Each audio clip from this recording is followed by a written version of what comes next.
संकट में ईरान का दुलारा। नमस्कार, बहुत स्वागत है आप सभी का। न्यूज नेशन देख रहे हैं आप और आपके साथ मैं हूं अमृता गर्ग। पहले गाजा फिर लेबनान के मोर्चे पर जंग लड़ने वाले इजराइल को अब यमन के मोर्चे से बड़ी चुनौती मिल रही है। दरअसल यमन में एक्टिव आतंकी संगठन हुती गाजा पर हमले के विरोध में इजराइल पर ताबड़तोड़ मिसाइलें दाग रहा है। हैरानी अब इस बात की है कि वो अपने हमले में हाइपरसोनिक मिसाइल का इस्तेमाल कर रहा है, जिसे इजरायली एयर डिफेंस सिस्टम रोक भी नहीं पा रहा। देखिए,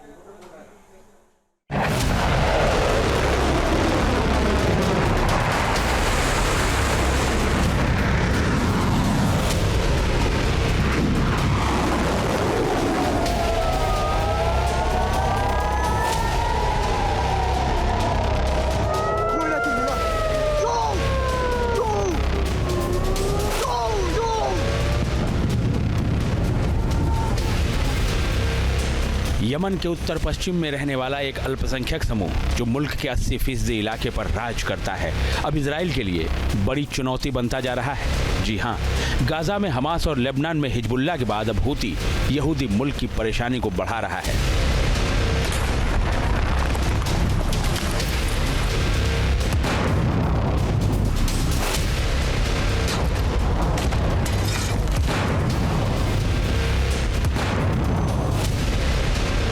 गाजा, लेबनान, सीरिया के बाद यमन से चुनौती। इजराइल के लिए नया सिरदर्द बन रहा है हुती। इजराइल के हवाई रक्षकों की फौज हो रही है फेल। 2200 किलोमीटर दूर से हुती की मिसाइल कर रही है खेल।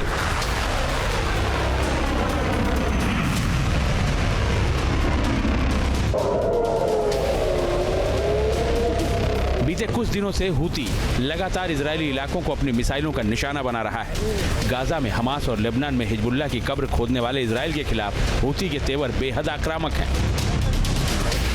शनिवार रात हुती ने एक बार फिर से मध्य इजराइल के इलाकों में मिसाइल हमले किए। ये वीडियो देखिए, कैसे रिहायशी इलाके में मिसाइल आकर गिरती है और पूरा इलाका धमाके की आवाज से थर्रा जाता है। हुती आतंकियों ने इजराइल की राजधानी तेल अवीव तक को निशाना बनाया। हुती की मिसाइल तेल अवीव के बाहरी इलाके में आकर गिरी। इजराइल का डिफेंस सिस्टम इसे रोकने में नाकाम रहा।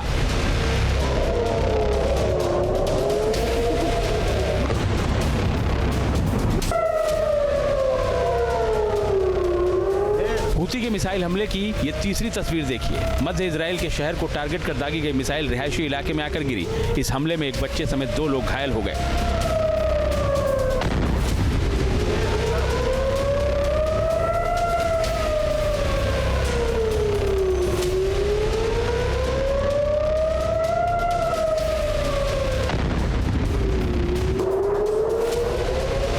शनिवार की रात इजराइल की राजधानी तेल अवीव समेत कई शहर सायरनों की आवाज से गूंजते रहे। एक के बाद एक कई मिसाइल हमले हुए। कुछ को इजरायली डिफेंस सिस्टम ने मार गिराया, लेकिन कुछ टारगेट हिट करने में कामयाब रही।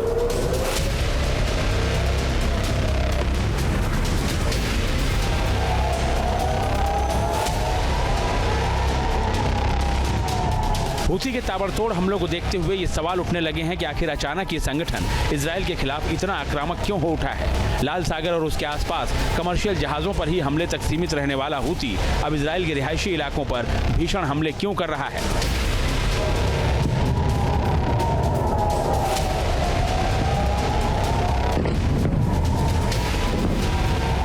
यद्यपि कि इजराइल इस तरीके की मिसाइल को रोक पाने में सफल रहा है। इजराइल का जो एयर डिफेंस सिस्टम है उसने इस मिसाइल को हवा में ही रोकने में सफलता पाई है, लेकिन हुती आतंकी लगातार इजराइल को टारगेट कर रहे हैं। और हुती आतंकियों के द्वारा 7 अक्टूबर के बाद पिछले वर्ष जब इजराइल ने आतंकवाद के विरुद्ध सबसे बड़ी लड़ाई आरंभ की थी, उसके बाद से हुती आतंकियों ने भी इजराइल को टारगेट करना शुरू किया था।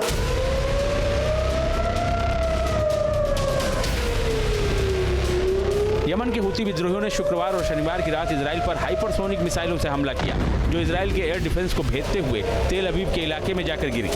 इस मिसाइल हमले ने इजराइल के आयरन डोम की सुरक्षा पर गंभीर सवाल खड़े कर दिए। इसने इजराइल की वायु रक्षा प्रणाली को सवालों के घेरे में ला दिया, जो दिखाता है कि इजराइल का हवाई रक्षा तंत्र उतना मजबूत नहीं है जितना दावा किया जाता है। एक रिपोर्ट में हूती की मिसाइल को रोकने में इजरायली एयर डिफेंस सिस्टम की विफलता के 2 कारणों की ओर इशारा किया गया है। पहला यह कि मिसाइल को फ्लैट बैलिस्टिक प्रक्षेप पथ में लॉन्च किया गया होगा, जिससे सऊदी अरब में इजराइल या अमेरिकी डिफेंस सिस्टम इसकी पहचान नहीं कर पाए। इससे मिसाइल की खोज में देरी हुई और इंटरसेप्टर को काम करने के लिए पर्याप्त समय नहीं मिला। दूसरे और अधिक संभावित कारण में कहा गया है कि इन मिसाइलों में नए तरह के वॉरहेड लगे हुए थे, जो लक्ष्य तक पहुंचने से पहले तक अपनी दिशा और रास्ते को बदल सकते थे।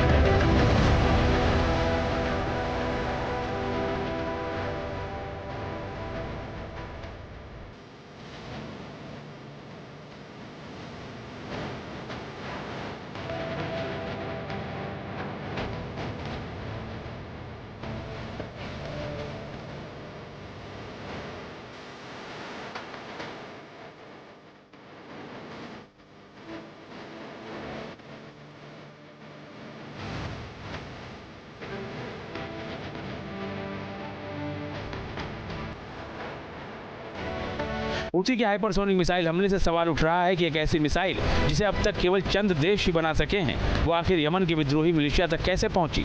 ऐसी हाइपरसोनिक मिसाइलें अभी केवल अमेरिका, चीन, रूस, भारत, ईरान और उत्तर कोरिया के पास ही हैं।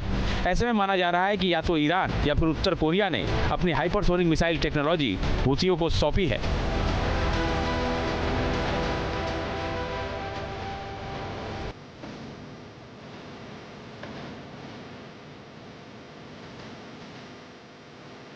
आतंकी इस बात को लेकर के आशंकित हैं कि आने वाले समय में जब इजराइल हमास और हिजबुल्लाह को बड़ी क्षति पहुंचा चुका है, अब इजराइल हूती आतंकियों को भी टारगेट करेगा।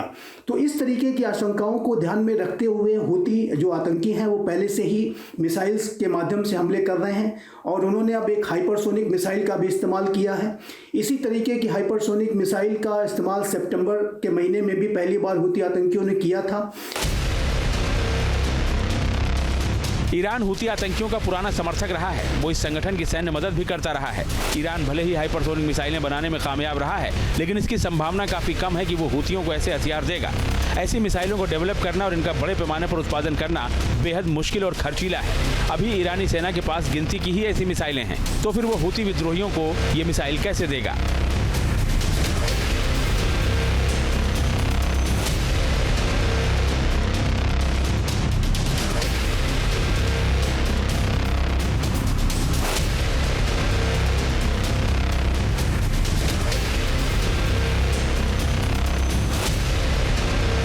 हूती को हाइपरसोनिक मिसाइलें मुहैया कराने का दूसरा शक उत्तर कोरिया पर है। उत्तर कोरिया बीते कई सालों से गहरी आर्थिक तंगी से जूझ रहा है। ऐसे में आशंका जताई जा रही है कि किम जोंग उन ने पैसों की खातिर हूतियों को अपना ब्रह्मास्त्र सौंप दिया होगा।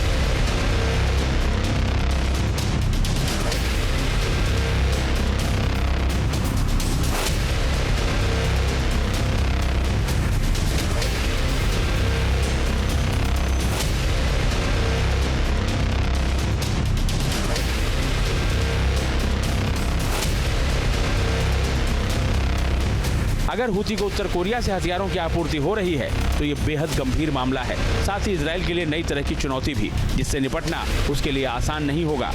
Team news nation. News nation अब व्हाट्सएप पर खबरों की ताजा अपडेट के लिए न्यूज़ नेशन के इस QR कोड को स्कैन करें।